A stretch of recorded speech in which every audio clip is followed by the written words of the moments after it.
You are listening to the Casting Shadows podcast.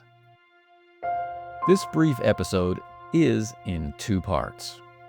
The first is, of course, to mark the start of RPG-A-Day 2026. The second is a few updates on projects past episodes referred to that are still in progress or which have come to their conclusion, and some other stuff. So let's get to it. The announcement post for RPG-A-Day went up on my Casting Shadows blog and event founder David Chapman's Autocratic blog at the start of July. As usual, the event runs the full 31 days of August and is intended to provide some inspiration and, let's say, connective tissue to a global and multilingual effort by gamers to share positive thoughts and ideas about the role-playing game hobby, the games we play, and the way we play them. There is a lot of negativity which spreads and festers throughout the year, especially these days, as our very understanding of society, how it functions, and the tools we use to navigate it are being redefined and made the stuff of nightmare or at least regular annoyance. RPG-A-Day is intended to be a brief oasis of positivity from the things which get us down, and to remind ourselves and those around us of all the good things gaming provides. This year, there are single-word prompts to use as inspiration, as well as a full set of specific and directed questions, if you prefer. In addition, each week of the event has an optional modifier, filter, that can be used to influence your responses if you like, and an optional daily modifier that can be used instead or as well, if you like. And if the idea of approaching the prompts freeform in the spirit of total improvisation is not in the cards for you this year, attention has been paid to making everything suitable for being about characters and being about character creation. We do themes for the event most years, and while we've touched on many themes around the actual play of games, things like campaign design and the groups we play with, we have not yet had any sort of real focus on character. So now is that time, if you like. My personal plan is to make one character for each week of the event and use a different game for each week of the event as well. For the other days of the week, I will look at the sort of characters and contexts which might fill the world around that character. I think that will be fun. And I think it will be light enough of a demand on my time to be manageable through the month. But either way, wish me luck. You wish me luck, I'll wish you luck. Speaking of time management, an initiative being undertaken by Merc the Meek of his eponymous podcast called Pod by Post is being turned to a charitable purpose this month in honor of RPG-A-Day and of our beloved Anchor, which launched so many podcasts. As has been lamented before, a lot of podcasters have wanted to participate in RPG-A-Day, but producing a daily podcast episode is not the same thing as a blog post or an image on Instagram or Skeet on Blue Sky.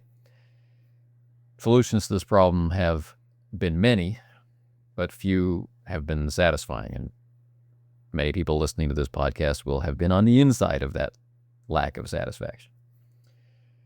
Teaming up with Jason of the dearly missed Nerds RPG Variety Cast, and perhaps some others I might be forgetting, Merc has arranged a much more manageable team effort approach, which sets aside the weeks of August for different genres of RPG and invites podcasters to leave a message on podbypost.com/nerds/RPG-day-2026 with a positive message about the genre of the week.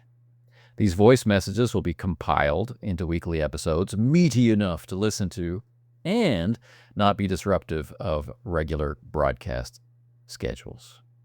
The link will be available in the show notes with all the other RPG A Day links, because I don't believe that you were able to scrabble fast enough to get a pen and write it down as I was reading it.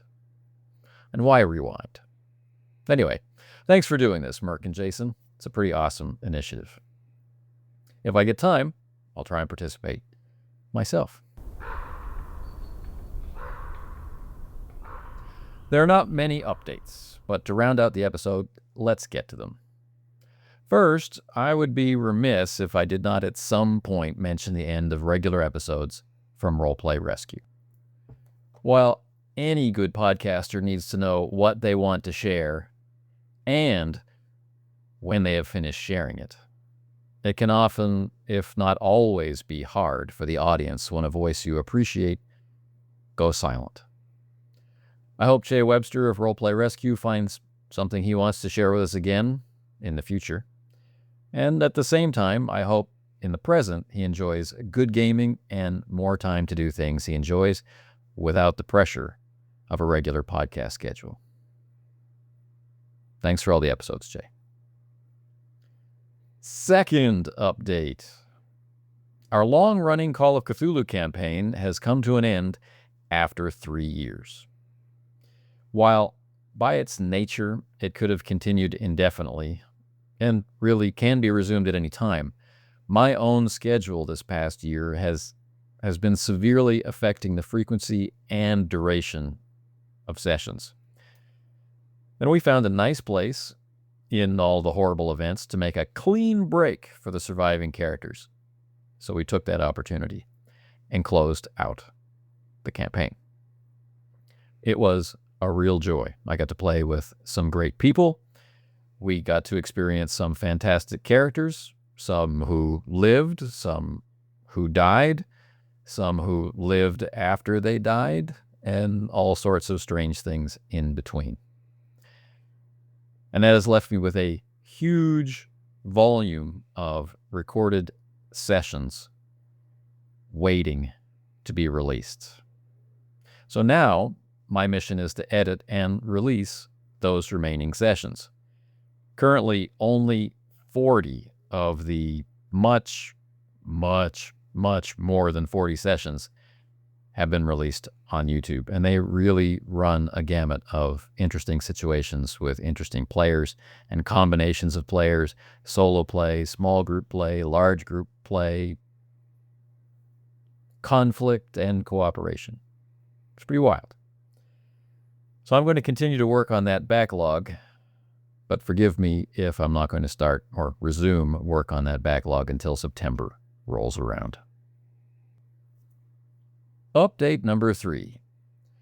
The next campaign in my queue is Blue Planet Recontact. Due to schedules, again, because nothing has changed in that department, it looks like it will be run in the same sandbox style with one-to-one and small group sessions as the aforementioned Call of Cthulhu campaign. The Blue Planet curse I've described before is making itself felt, and that curse is one that seemingly prevents me from getting involved in Blue Planet campaigns, although it will let me play Blue Planet sporadically or in one-shots.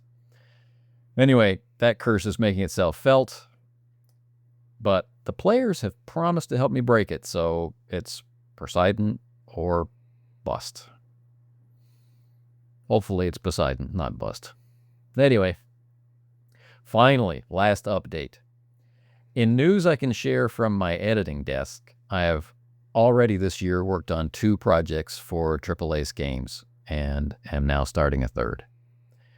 This represents a lot of work and perseverance by Wiggy, the author and creative director of Triple Ace Games, as he continues his recovery. And it fills me with joy to see the work he's producing from his unintentional retirement. First up is a truly massive collection of setting and rules material for Leagues of Adventure, and it slots into the line as Letters from the Leagues Volume 5. Now, letters from the leagues have typically been slim volumes of less than 100 pages of dense, small font text. Volume 5, however, is well over 600 such pages. In fact, it's closer to 700 than 600 by a good measure. This project is on its way to Kickstarter as we speak. It's nice to know that there are still good things in life, right?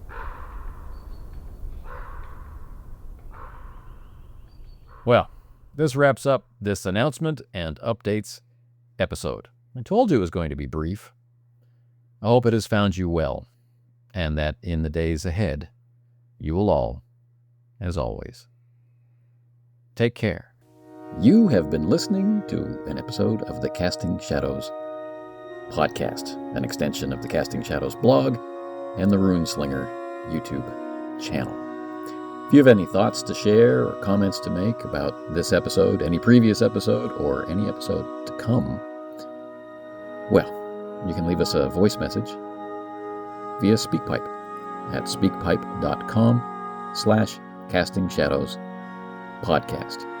There are other ways to get in touch with us, and you can find them in the show notes.